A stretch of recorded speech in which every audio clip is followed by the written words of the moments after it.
ఉమ్మడి నల్గొండ జిల్లాలో ఈదురుగాలులతో కూడిన వర్షం కురిసింది. దీంతో పిడుగుపడి చెట్లు కాలిపోయాయి. ఎడతెరిపి లేకుండా కురిసిన వర్షానికి ధాన్యం తడిసి రైతులకు నష్టం వాటిల్లింది. మరోవైపు అలందేవి చెరువు శివార్లో ఈదురుగాలులతో కూడిన వర్షానికి చెట్టు కూలి ఒక వ్యక్తి మృతి చెందగా పలు ఇళ్లు, కోళ్ల ఫారం షెడ్లు ధ్వంసమయ్యాయి.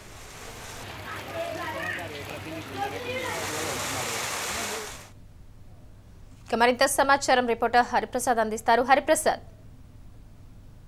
మహాలక్ష్మి ఉమ్మడి నల్గొండ జిల్లాలోని యాదాద్రి భువనగిరి జిల్లా అదేవిధంగా నల్గొండ జిల్లాలో అకాల వర్షం రైతన్నల ఆశలపైన నీళ్లు జల్లింది. ముఖ్యంగా యాదాద్రి భువనగిరి జిల్లాలో అత్యధికంగా వర్షం పడడంతో మాత్రం ఎవరైతే రైతన్నలు ఇప్పటికే పంట కోసే ఐకేపీ సెంటర్లో అదేవిధంగా మార్కెట్ యార్డులో ధాన్యం ఆరబోసారో ఆ ధాన్యం అంతా కూడా తడిసిముద్దైంది. ముఖ్యంగా సంవత్సరనారాయణపురం మండలం అల్లందేవి చెరువు సమీపంలో ఎదురుగాలతో కూడిన వర్షానికి ఒక చెట్టు కూలి వ్యక్తి మృతి చెందాడు. అదేవిధంగా యాదాద్రి భువనగిరి జిల్లా గుండాల మండలంలో తాడి చెట్టు పైన పిడుగుపడంతో ఒక గీత కార్మికుడు మృతి చెందాడు. ఇటు నారాయణపురం మండలంలో కూడా ఈదురుగాలులకు చెట్లు అదేవిధంగా పౌల్ట్రీకి సంబంధించిన చెట్లు కూడా విరిగిపడ్డాయి. అదేవిధంగా నల్గొండ జిల్లాలోని చిట్యాల అదేవిధంగా మునుగోడు, చండూరు మార్కెట్ యార్డులలో ధాన్యం అంతా కూడా తడిసి మొద్దైంది. ముఖ్యంగా ఐకేపీ సెంటర్లలో ఐకేపీ ధాన్యం మాయిశ్చర్ రావట్లేదని ఆరబెట్టమని రైతులు చెప్పడంతో వాళ్ళు గత 4-5 రోజుల్లో కూడా తీసుకొచ్చిన ధాన్యాన్ని ఆరబెడుతున్నారు. అయితే ఈ ధాన్యానికి కూడా మార్కెట్ యార్డులో కావచ్చు, ఐకేపీ సెంటర్లో కావచ్చు, ఈ ధాన్యం భద్రపరచడానికి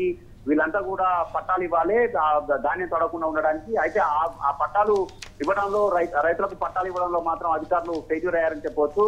అంటే ఈ వేసవి కాలంలో ఎప్పుడు ఏ నిమిషంలో వర్షం వస్తుందో అని తెలియని పరిస్థితులలో అధికారులు అన్ని రకాలుగా సిద్ధమై ఉండాలి. కానీ ఈసారి ఒక పక్క ఎలక్షన్ డ్యూటీ అని సాగు చెప్తూ ఎటువంటి మౌలిక సదుపాయాలు కల్పించడంలో మాత్రం ఈ ప్రభుత్వం పూర్తిగా విఫలమైందని కూడా రైతులు ఆవేదన చెందుతున్న పరిస్థితి.